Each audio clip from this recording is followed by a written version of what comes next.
The Young and the Restless spoilers Fridays update September 20th, 2024. Nikki Newman sat in her opulent office at Chancellor Industries, staring blankly at the skyline of Genoa City through the expansive windows. The city below thrummed with life, a constant reminder of the power struggles and corporate battles that defined her existence. Yet, despite her prestigious position within the Chancellor family, Nikki felt a growing sense of frustration and disillusionment. Victor Newman, her longtime mentor and the patriarch of the Newman Empire, had made yet another broken promise. Time and again, Victor had assured her that her dedication and hard work would eventually lead her to a top executive role, perhaps even the coveted position of CEO at Chancellor Abbott. But as months turned into years, those promises remained unfulfilled. Nikki clenched her fists, her knuckles white with suppressed anger. "When will I finally sit in that CEO chair, Victor?" she demanded during their latest board meeting. The room fell silent, all eyes turning toward her with a mixture of surprise and concern. Victor, ever the composed strategist, leaned back in his leather chair, his expression unreadable. "Nikki, you know these things take time. We're all working towards the same goal," he replied smoothly, dismissing her concerns with practiced ease. But Nikki wasn't having it. She knew that Victor's reluctance to promote her wasn't just about patience, it was about control. She had witnessed firsthand how Victor meticulously managed every aspect of the family business, often sidelining those who dared to challenge his authority. And now, seeing Billy Abbott swiftly rise through the ranks, it became clear that Victor favored keeping certain individuals close to maintain his grip on power. Kyle Abbott, currently serving as the CEO of Glissade, was another point of contention. Kyle had proven himself to be a competent and ambitious leader, excelling in his role and driving significant growth for the company. Victor, ever the strategist, saw Kyle as both an asset and a potential threat. "Kyle's performance has been exemplary," Victor acknowledged during a private meeting with Nikki. "But we must ensure he remains loyal to us. I'm considering an offer to solidify his allegiance and use his position to counter Jack Abbott's influence." Nikki's eyes narrowed. "You can't just buy loyalty, Victor. Kyle is too stubborn to be swayed by money alone. If you push him too hard, he might just turn against us." Victor's gaze remained steady. "I'm aware of Kyle's nature. But with the right incentives, we can align his interests with ours. It's a necessary move to maintain our dominance over Jabot Cosmetics." Nikki felt a surge of defiance. She had once considered betraying Victor to align herself with Kyle and return to Jabot, believing it would offer her the autonomy and respect she deserved. However, witnessing Kyle's unwavering dedication and Victor's manipulative tactics had changed her perspective. She realized that true power lay within the Newman family, and she was determined to reclaim her rightful place within it. Determined to take matters into her own hands, Nikki decided to confront Victor directly. "Victor, I'm done waiting for my moment. I want the position of CEO at Chancellor Abbott.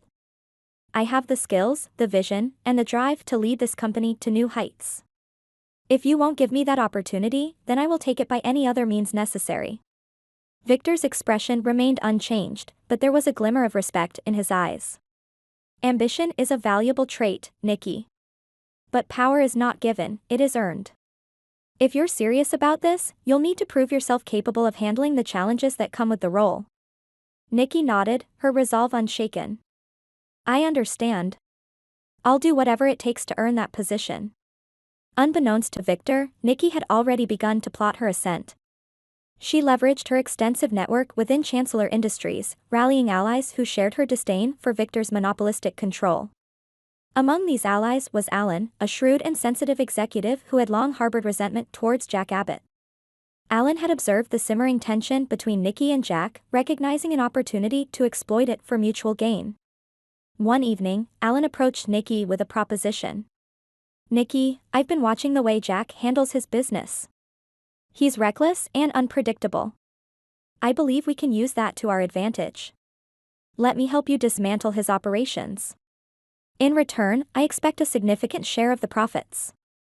Nikki considered Alan's offer carefully. His insights into Jack's strategies were invaluable, and his willingness to act as an informant could tip the scales in her favor. "All right, Alan. But understand that this is personal for me. I won't hesitate to destroy Jabot if it means securing my position here." As Nikki and Alan devised their plans, the Abbott family was not oblivious to the brewing storm. Jack Abbott, always the charismatic leader, sensed a shift in the air.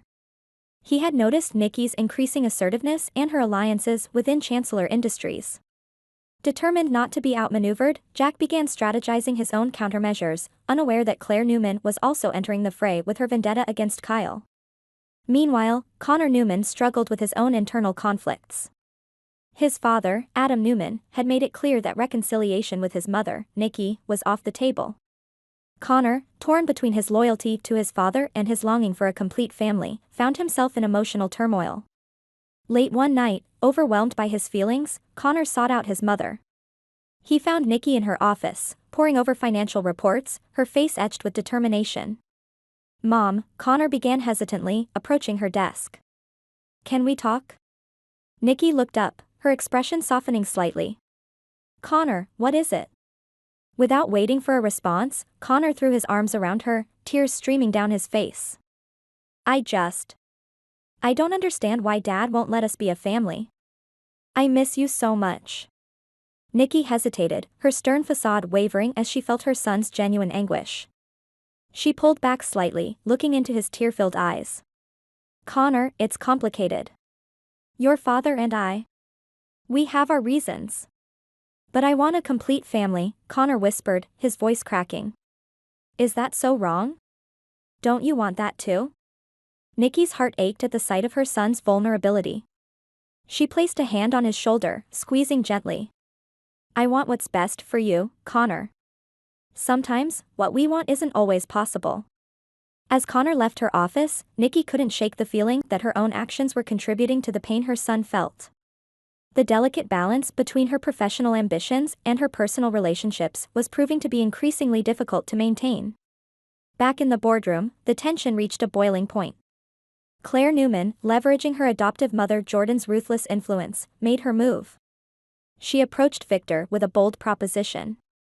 "Victor, it's time to recognize the potential within our own ranks.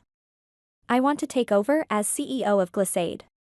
With my leadership, we can surpass Jabot and secure our dominance." Victor regarded her thoughtfully. "You're ambitious, Claire. But Kyle has been doing an excellent job. Why disrupt the status quo?" Claire's eyes gleamed with determination. "Because Kyle is holding us back.